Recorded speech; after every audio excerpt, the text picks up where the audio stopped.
You're watching the greatest television show in history, other than The Apprentice, Liquid Lunch on Newsmax TV.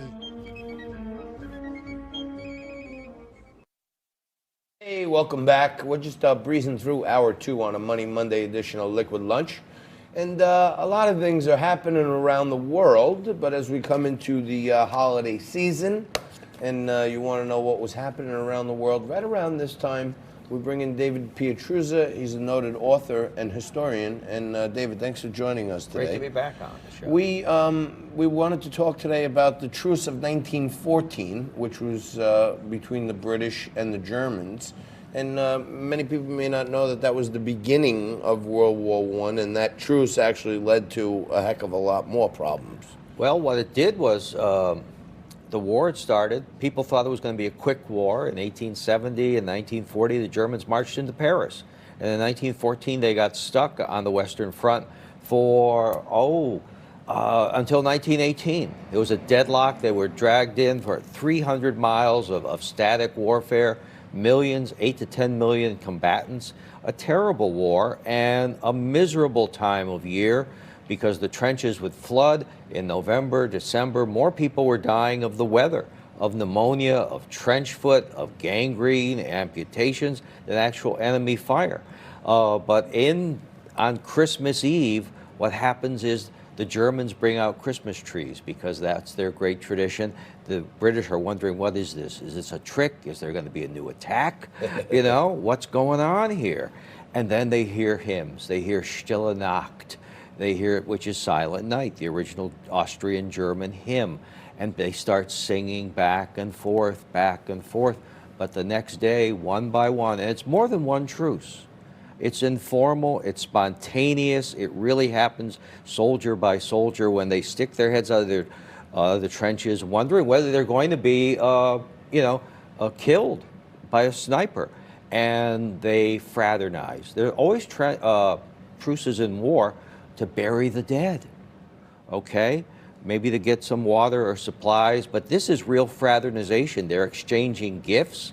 They exchange letters to go back to people they knew in say, England. There were 80,000, you think immigration is only to this country? No, there were 80,000 Germans in England before 1914, many of them as waiters. So the British would call across the trenches, "Oh, waiter, waiter." and so they knew the ways and means of England. Adolf Hitler's half-brother had lived in England before 1914 and went back to fight for the fatherland.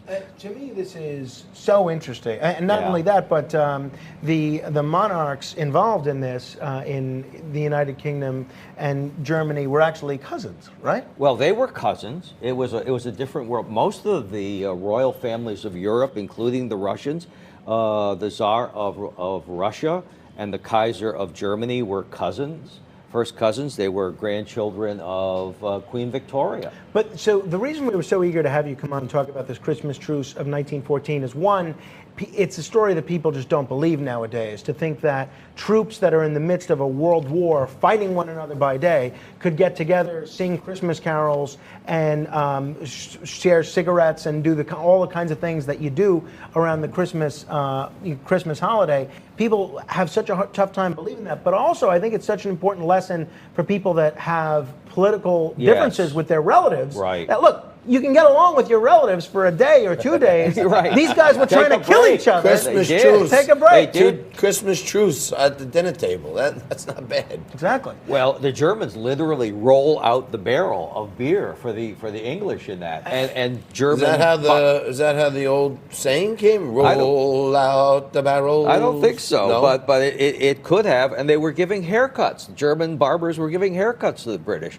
It really, sounds really like the amazing. Germans were waiting on them, rolling out the beer, putting up the Christmas They trees. actually what take- were the British doing? They actually take the initiative. I know, but what were the British doing at this time? Well, they Nothing. they just sitting were there reacting. getting fed beer and getting a haircut and a manicure. The plum pudding and all that. Yeah. What So, a deal for the Was British. this only in 1914, or did it happen throughout World War I? No, because when the high command of both countries gets a hold of this, and the question is, people may not believe this, but it is so well documented There are letters at the time. There are photographs of these guys, posing for the camera, enemies at the rest of the time. Did they have like a Hitler guy come out with a Santa suit on and like come No, down Hitler. and take? Hitler, not surprisingly, was on the trenches at that time and thought this was a really bad idea. He was not going to cooperate with this. They had Christmas Eve Mass, the Vigil Mass before that. He wouldn't participate. I mean, he's a bad dude even then.